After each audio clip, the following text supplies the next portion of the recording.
Hey guys, welcome to Double Check. The weather in Hong Kong is getting colder, and most people are preparing to change their clothing from summer to winter. Do you also know what else they are changing to? It's food! There is one traditional soup food meal that everyone is craving for. Can you guess what it is? Yes, it's hotpot. However, for keto people, can they have hotpot and enjoying with friends and family without being banned of yourself? Let's find out and break it down. In this video, I'm going to talk about what is hotpot, the common ingredients for hotpot, the food that you can eat, the food that you cannot eat.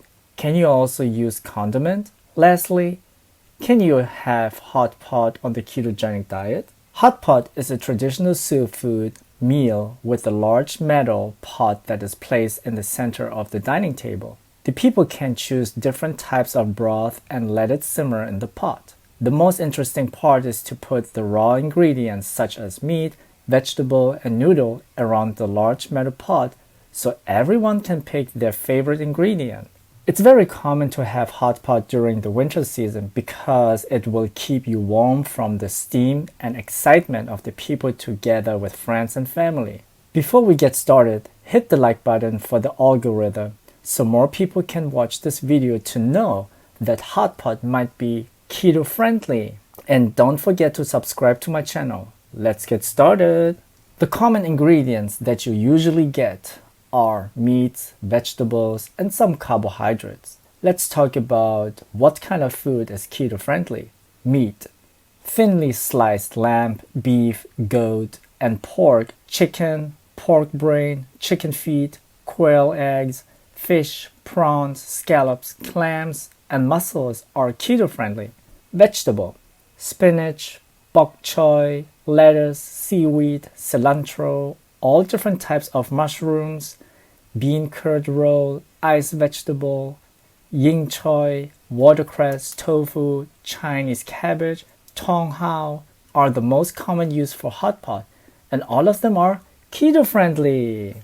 Let's discuss what is not keto friendly. Here we go. Meat: pork meatball, prawn meatball, squid meatball, fish meatball, cheese fish cake, crab meatball, fish tofu, prawn dumpling, meat dumplings, crab sticks, and kamaboko. Don't eat those meats when you have hot pot. All of the meats are processed, and you have no idea how many ingredients it's in there, and whether you can even pronounce. Let me give you an example. The crab stick is not crab. Here's the ingredient list.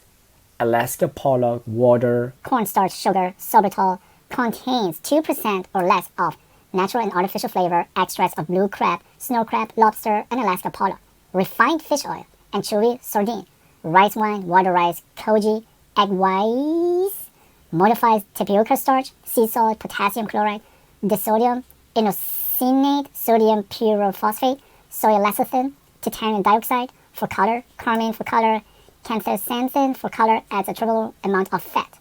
Now you know what I'm talking about. You cannot really trust processed food.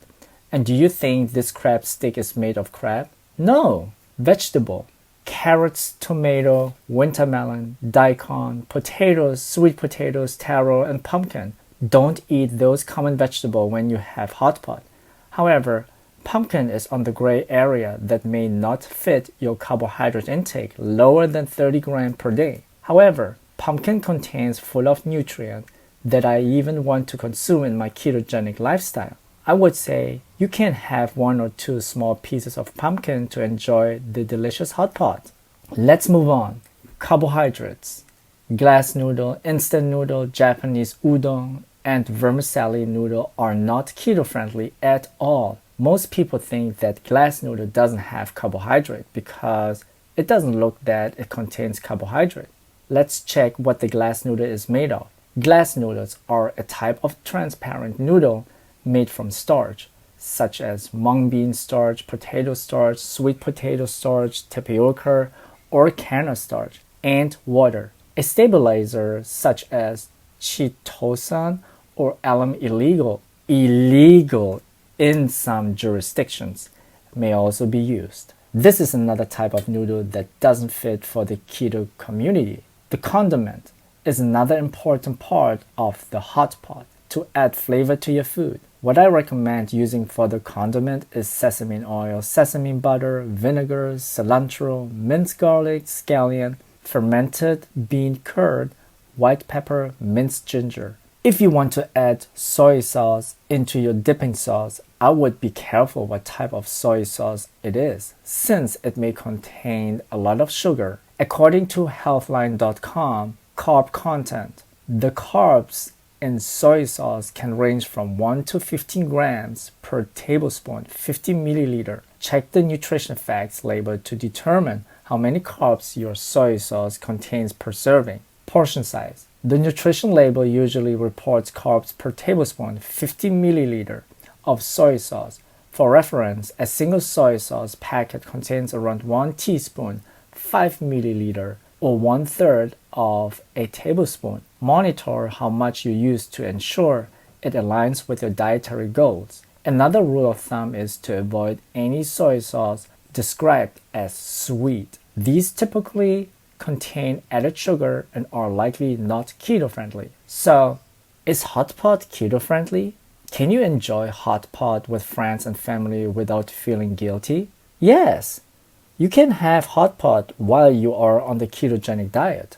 There is a way around not to eat any of the carbohydrates and still enjoying hot pot. Just because the keto is restricted to a certain food, it doesn't mean that you still can enjoy hot pot with friends and family. Let me know in the comment below what's your favorite ingredient when you have hot pot. My favorite ingredients are thin sliced beef, pork, and all kinds of mushroom. Alright guys, I'll see you in the next video, and always double check.